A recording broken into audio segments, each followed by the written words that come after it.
ایک واقعہ سناتا ہوں اور پھر انشاءاللہ ہم بات کو ختم کریں گے کہ دیکھیے اللہ اور اس کے رسول کے آگے اپنی اچھا اور اپنی خواہشات کو صحابہ نے کیسے قربان کیا تھا۔ حضرت مغیرہ بن شعبہ رضی اللہ تعالیٰ عنہ بڑے مشہور صحابی ہیں، انہوں نے ایک انصاری لڑکی کو نکاح کا پیغام بھیجا، رشتہ طے ہو گیا۔ نبی اکرم کے پاس آتے ہیں، اے اللہ کے نبی میں نے ایک انصاری لڑکی کو نکاح کا پیغام بھیجا ہے۔ آپ نے پوچھا کہ کیا آپ نے لڑکی کو دیکھا ہے؟ کہا لڑکی کو دیکھا نہیں ہے۔ آپ نے کہا جاؤ دیکھ لو۔ ہمارے یہاں رشتہ ہوتا ہے، لڑکے کے ماں باپ جاتے ہیں، لڑکے کے بہنوئی جاتے ہیں، لڑکے کو اجازت نہیں ہے کہ وہ اپنی ہونے والی بیوی کو ایک نظر دیکھ لے۔ فوٹو وغیرہ کو میں صحیح نہیں مانتا، فوٹو میں آج کل بہت گڑبڑ ہو جاتا ہے، اتنے فلٹر آ رہے ہیں، کیمرے کا اتنا کمال آ رہا ہے کہ اس پہ جو ہے بالکل کالا کلوٹا آدمی بھی بہت خوبصورت لگنے لگتا ہے، کیمرے کا تو کوئی بھروسہ نہیں۔ لیکن شریعت نے اجازت دی ہے، جب آپ رشتہ طے کریں، آپ کو رشتہ ہر طریقے سے پسند ہے تو ایک بار لڑکے کو لڑکی کے سامنے آمنے سامنے ایک بار دکھانا چاہیے۔ یہ شریعت کا مسئلہ ہے، یہ شریعت کا مسئلہ ہے میرے بھائی۔ کہیں تو ہم اتنی اجازت دے رہے ہیں کہ رشتہ لگ گیا تو لڑکا لڑکی آپس میں بات بھی کر رہے ہیں، ملاقات بھی کر رہے ہیں، اور کہیں ہم اتنی سختی کر رہے ہیں کہ لڑکے کے گھر والے تو دیکھیں گے لڑکی کو، مگر جس کی شادی ہونے والی ہے نہ لڑکی لڑکے کو دیکھ سکتی ہے، نہ لڑکا لڑکی کو دیکھ سکتا ہے۔ یہ غلط بات ہے۔ اللہ کے نبی نے کہا تم ایک نظر دیکھ سکتے۔ اب بڑے غور سے سنیے گا، اسی واقعے پر میں تقریر کو ختم کر رہا ہوں کیونکہ رات بھی کافی ہو رہی ہے، آپ بھی تھک چکے ہیں سنتے سنتے۔ اب حضرت مغیرہ بن شعبہ رضی اللہ تعالیٰ عنہ لڑکی کے گھر پہنچے، ابن ماجہ کی صحیح روایت ہے، لڑکی کے گھر پہنچے، لڑکی کے ماں باپ کے سامنے اپنی خواہش کا اظہار کیا کہ میں اپنی ہونے والی بیوی کو دیکھنا چاہتا ہوں۔ حدیث کے الفاظ ہیں فَكَأَنَّهُمَا كَرِهَا ذَلِكَ، لڑکی کے ماں باپ کو یہ بات بڑی بری لگی۔ اللہ اکبر، غیرت والے لوگ تھے، غیرت والے لوگ تھے۔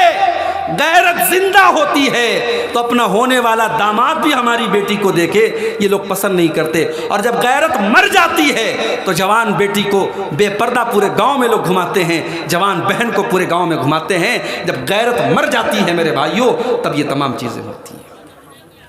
کہا کہ نہیں، ہمیں یہ پسند نہیں ہے کہ تم ہماری بیٹی کو شادی کے پہلے دیکھو، ہم نہیں پسند کرتے۔ ماں باپ نے منع کر دیا۔ مغیرہ بن شعبہ واپس آنے لگے، لڑکی اندر پردے سے ساری بات سن رہی تھی۔ لڑکی نے اپنے ماں باپ سے کہا ان کان امر رسول اللہ صلی اللہ علیہ وسلم، اے میری امی جان، اے میرے ابو جان، آپ یہ بھول رہے ہیں کہ یہ اللہ اور اس کے رسول کا حکم پیش کر رہا ہے۔ اے امی، اے ابو، اگر یہ اللہ اور اس کے رسول کا حکم ہے تو اس کو مجھے دیکھ لینے دیجئے، اور اگر یہ جھوٹ بول رہا ہے تو میں اللہ کا واسطہ دے کر کے کہتی ہوں کہ مجھے دیکھنے کی کوشش مت کر۔ حضرت مغیرہ بن شعبہ نے کہا نہیں، میں سچ بول رہا ہوں، اللہ کے رسول نے مجھے اجازت دی ہے۔ انہوں نے لڑکی کو دیکھا، پسند آئی، نکاح ہو گیا، اور بڑی محبت کے ساتھ دونوں میاں بیوی رہنے لگے۔ یہ ہوتی ہے محبت رسول۔ اب آخری چیز جو بیان کر کے بات ختم کر رہا ہوں، آپ نے محبت رسول کی کسوٹی تو سن لی، محبت رسول کے تقاضے کیا ہیں، کیسے پتا چلے کہ ہاں ہمیں رسول سے محبت ہے؟ تو 4 کام کر لو، 4 کام کر لو، اس سے پروف ہو جائے گا کہ ہاں آپ کو نبی سے محبت ہے۔ فَالَّذِينَ آمَنُوا بِهِ، جو لوگ نبی کے اوپر ایمان لاتے ہیں، وَعَزَّرُوهُ، جو نبی کا احترام کرتے ہیں، وَنَصَرُوهُ، جو نبی کی مدد کرتے ہیں، وَاتَّبَعُوا النُّورَ الَّذِي أُنزِلَ مَعَهُ، اور جو نبی کے ساتھ جو روشنی آئی ہے، جو نور آیا ہے، اس نور کی پیروی کرتے ہیں، فَأُولَئِكَ هُمُ الْمُفْلِحُونَ، وہی لوگ کامیاب ہونے والے۔ 4 کام کر لو۔ پہلا کام، نبی پر ایمان لاؤ۔ ڈاکٹر ذاکر نائک نے ایک موقع پر کہا تھا کہ اگر کوئی لا الہ الا اللہ پڑھتا ہے اور محمد رسول اللہ نہیں پڑھتا ہے، اللہ کو تو ایک مانتا ہے لیکن اللہ کے رسول کو رسول نہیں مانتا ہے، تو 99.99% تو یہی پاسبلٹی ہے کہ وہ جہنم میں جائے گا، لیکن 0.01% اس بات کا امکان ہے کہ وہ جنت میں جائے گا۔ ڈاکٹر ذاکر نائک کا میں بہت احترام کرتا ہوں، بہت بڑے اسکالر ہیں، بہت محنتی ہیں، مگر ظاہر ہے ان کی اپنی ایک فیلڈ ہے. ہر انسان ہر فیلڈ میں دخل دے یہ مناسب نہیں ہے. فتویٰ دینا یہ مفتی کا کام ہے. ہر آدمی جو تقریر کرے وہ فتویٰ دے یہ مناسب نہیں ہے. کوئی تقریر اچھی کرتا ہے، کوئی لکھتا اچھا ہے، اب جو تقریر اچھی کر رہا ہے وہ لکھنے کا کام کرے یہ مناسب نہیں ہے. ڈاکٹر ذاکر نائک کی یہ بات غلط تھی. جو اللہ کے رسول کو رسول نہ مانے اس کی 0% بھی گنجائش نہیں ہے جنت میں جانے کی. اس لیے کہ اللہ کے نبی فرماتے ہیں کہ میرے دنیا میں آنے کے بعد والذی نفسی بیدہ، اس اللہ کی قسم جس کے ہاتھ میں میری جان ہے، جو مجھے اللہ کا رسول نہیں مانتا ہے وہ جنت میں نہیں جا سکتا، جنت حرام ہے اس کے اوپر. تو نبی پر ایمان لانا ضروری ہے. نبی سے محبت تو مہاتما گاندھی بھی کرتے تھے. انہوں نے لکھا ہے اپنی کتابوں میں اللہ کے نبی کے بارے میں بڑی اچھی اچھی باتیں لکھی ہیں، لیکن ایمان نہیں لائے. بہت بڑے بڑے لوگوں نے اللہ کے رسول کے بارے میں بڑی تعریفی باتیں لکھی ہیں لیکن ایمان نہیں لائے. ایمان لانا ضروری ہے کامیاب ہونے کے لیے. ابو طالب اللہ کے نبی کے چچا ہیں، ساری زندگی اللہ کے نبی کا سپورٹ کرتے رہے مگر اللہ کے نبی کے اوپر ایمان نہیں لا سکے. جب آخری ٹائم آیا اللہ کے نبی نے کہا کہ اے چچا آپ کلمہ پڑھ دیجئے، لا الہ الا اللہ پڑھ دیجئے، میں اس کلمے کے ذریعے اللہ تعالیٰ کے یہاں آپ کے لیے بحث کروں گا. مگر ابو طالب کے بغل میں ابو جہل بیٹھا تھا، عبداللہ بن امیہ بیٹھا تھا. ان دونوں نے کہا کہ اے ابو طالب اپنے باپ دادا کا مذہب مت چھوڑنا. برے دوست ہمیشہ لٹیا ڈبو دیتے، یاد رکھو. ابو طالب کلمہ پڑھ لیتے مگر ان دونوں نے اتنا بھڑکایا، باپ دادا کا نام لے کر کے ابو طالب نے کلمہ نہیں پڑھا. اور آخری سینٹنس جو ان کے منہ سے نکلا، آخری جملہ، انہوں نے کہا اعلیٰ ملت عبد المطلب، میں اپنے باپ عبد المطلب کے مذہب پر دنیا سے جا رہا ہوں. کلمہ نہیں پڑھ سکے. ابو طالب نے ایمان قبول نہیں کیا.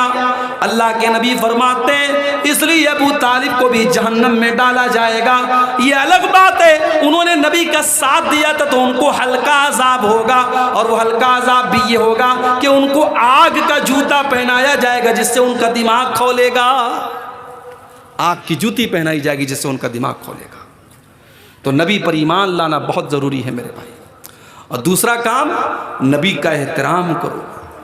میں اپنے اہل حدیث نوجوانوں سے بھی کہنا چاہتا ہوں، جب بھی اللہ کے پیارے نبی کا نام آئے آپ صلی اللہ علیہ وسلم ضرور کہا کریں، درود ضرور پڑھا کریں. اور نبی کی جب گفتگو ہو تو ایسا انداز آپ کا نہیں ہونا چاہیے جیسے کسی عام انسان کی گفتگو ہو رہی ہے. اللہ کے نبی محسن انسانیت ہیں، رحمت کائنات ہیں، سارے انسانوں کے سردار ہیں، سارے نبیوں کے سردار ہیں. آپ کا جو احترام ہے، جو رسپیکٹ ہے وہ ہونی چاہیے. نبی کی حدیث آپ کے سامنے آئے تو ادب سے سنیے، اور نبی کی حدیث سننے کے بعد کوشش کیجیے کہ اس پر عمل کیجیے. نبی کا حکم آنے کے بعد سر جھکا دیجیے، احترام کیجیے، رسپیکٹ کیجیے. ہمارا یہ عقیدہ نہیں ہے کہ نبی ہمارے جیسے تھے، معاف کیجیے، نبی انسان تھے لیکن نبی ہمارے جیسے نہیں تھے. اللہ تعالیٰ نے بہت سارے کمالات سے نوازا تھا. اللہ کے نبی سو رہے ہیں، اٹھ کر کے بغیر وضو کیا آپ نے نماز پڑھ لی، اور صحابہ سے کہا میری آنکھیں سو رہی تھی، دل جاگ رہا تھا. کیا ہمارے ساتھ ایسا معاملہ ہے؟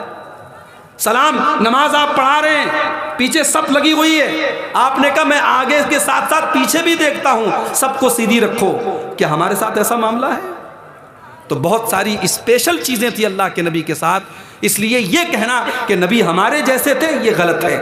ہاں نبی انسان تھے، جیسے ہم انسان ہیں نبی بھی انسان تھے، یہ تو صحیح ہے، لیکن ہر پہلو سے یہ کہنا کہ نبی ہمارے جیسے تھے یہ اہل حدیث کا عقیدہ نہیں ہے.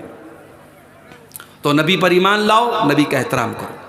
تیسری چیز، نبی کی مدد کرو. نبی کی مدد کرو یعنی نبی کے دین کی مدد کرو، نبی کے مشن کی مدد کرو. آج لوگ نبی کو پہچانتے نہیں ہیں. آج جو غیر مسلم اللہ کے نبی کے بارے میں الٹی سیدھی باتیں کرتے ہیں، یہ کیا نام ہے اس کا، یتینند سرسوتی، بہت بےہودہ زبان استعمال کرتا ہے اللہ کے نبی کے لیے. اس نے پڑھا ہی نہیں اللہ کے نبی کو. یہ وسیم رضوی جو ہندو بن گیا، غیر مسلم بن گیا، کون تیاگی؟ جتندر تیاگی بن گیا، اس نے اللہ کے نبی کی سیرت کو جانا ہی نہیں۔ جو نبی کی سیرت کو جانے گا وہ نبی سے کبھی نفرت نہیں کر سکتا۔ میرے بھائی، میرے نبی تو سراپا رحمت تھے۔ ہمارا اور آپ کا فرض ہے کہ ہم خود نبی کی سیرت کو پڑھیں اور دنیا کو پہچنوائیں کہ دیکھو ہمارے نبی ایسے تھے۔ اور یاد رکھو، دنیا ہمارے کردار میں ہمارے نبی کا کردار تلاش کرے گی۔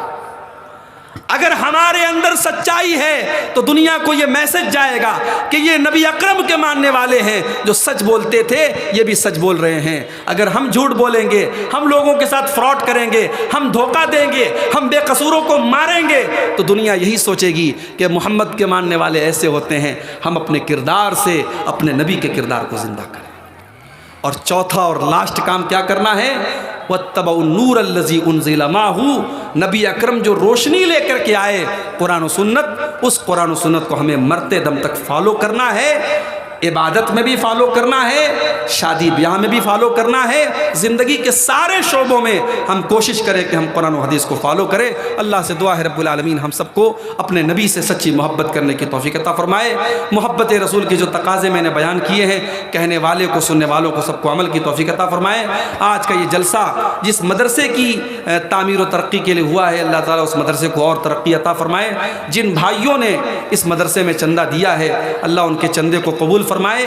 ابھی بھی جو لوگ پیچھے رہ گئے ہیں اور مدرسے میں تعاون نہیں کیا ہے، اللہ ان کو بھی توفیق دے کہ وہ جاتے جاتے جو بھی وہ تعاون انہوں نے ارادہ کیا ہے اس مدرسے کے لیے وہ کر کے جائیں۔